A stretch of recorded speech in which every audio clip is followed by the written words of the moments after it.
even days like Mother's Day, we still work so hard, and we're breaking up fights and things like, I mean, I always say, could you please just not fight on Mother's Day? That is just the one day if you could just refrain from fighting, but they don't do that.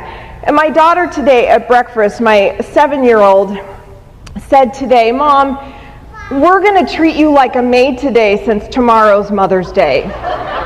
And my husband said, so any other day, that's just we're treating her like we normally do. Is that what you're, yes, exactly. I have the privilege of working where I go into schools and talk to middle schoolers and high schoolers about healthy relationships and things like that. It's been a great eye-opening experience for me. But one of the things that we do when I first go into their classroom, I have them write down 3 goals that they would like to achieve by the time they're the ripe old age of 28. That's really old to middle schoolers and high schoolers. So 3 goals that they want to achieve by the time they're 28. And they write them down, and then we discuss them. And at the end of the day, I revisit those goals. And I say, life is like a hallway. And you are here in this hallway. And that's your future. Those are your goals at the end of the hallway. Now, what happens when we walk down a hallway like this? I mean, we're going to fall. We're going to run into things.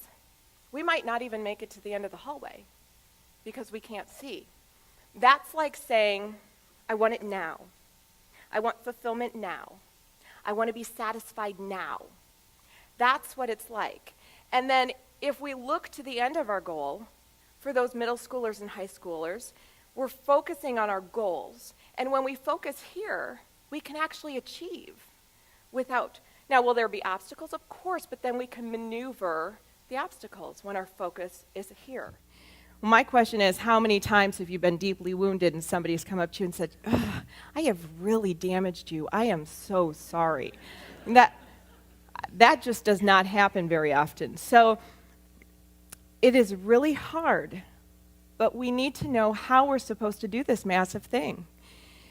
And even little things should, offend us when they really shouldn't.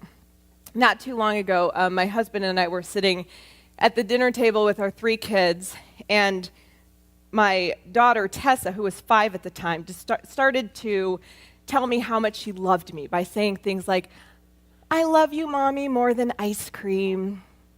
I love you, Mommy, more than my stuffed animal. And then I know that's cute, isn't it? I hear, aw. And then my 8-year-old said, I love you, Mommy, more than my DS. I love you more than my TV. So my 3-year-old boy sees the pattern that's going on here, and he decides that he wants to join in on this love fest because he doesn't want to be left out. And he shouts, Mommy, I love you more than Daddy.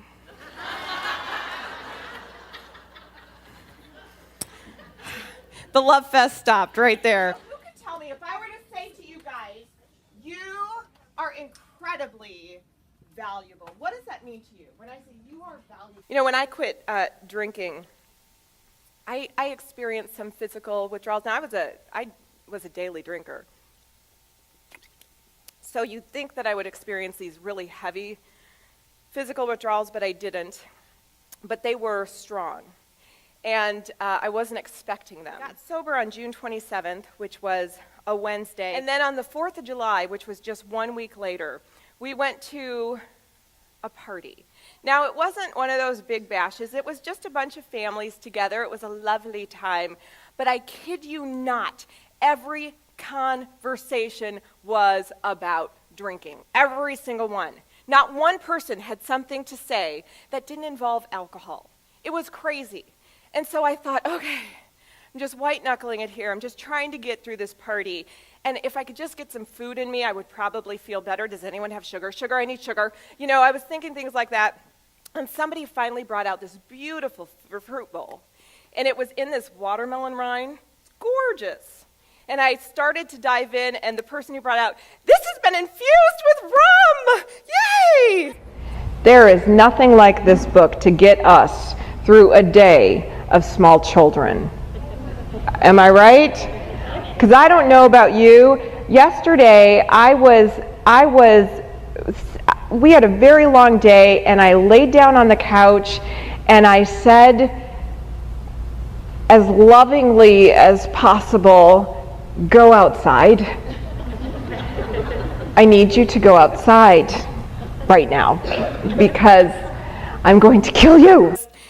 She is just so funny. But she took a backpack and she was going to run away, and she loaded everything that you might need to run away, like a handful of ponytail holders and a bunch of toys. And she may have had a couple outfits or two. I'm pretty sure there was no underwear in there because moms notice those kind of things. But she decided she was going to run away to our swing set in our backyard. And it was like 9 o'clock on a summer night, so it was kind of dark.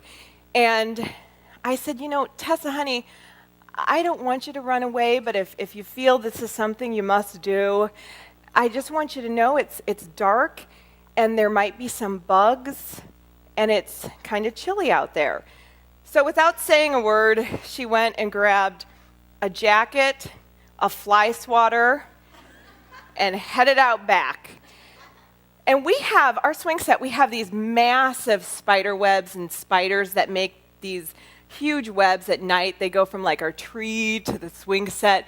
And so I watched her walk all the way around. Here she's backpack, fly swatter, and sweater, walking all the way around the swing set, trying to figure out, what do I do? See a bunch of spider webs. So she came back inside and I said, so what's going on? I thought you were running away. And she said, I decided I'm just going to sleep here for tonight. And then I'm going to move in with Grandma.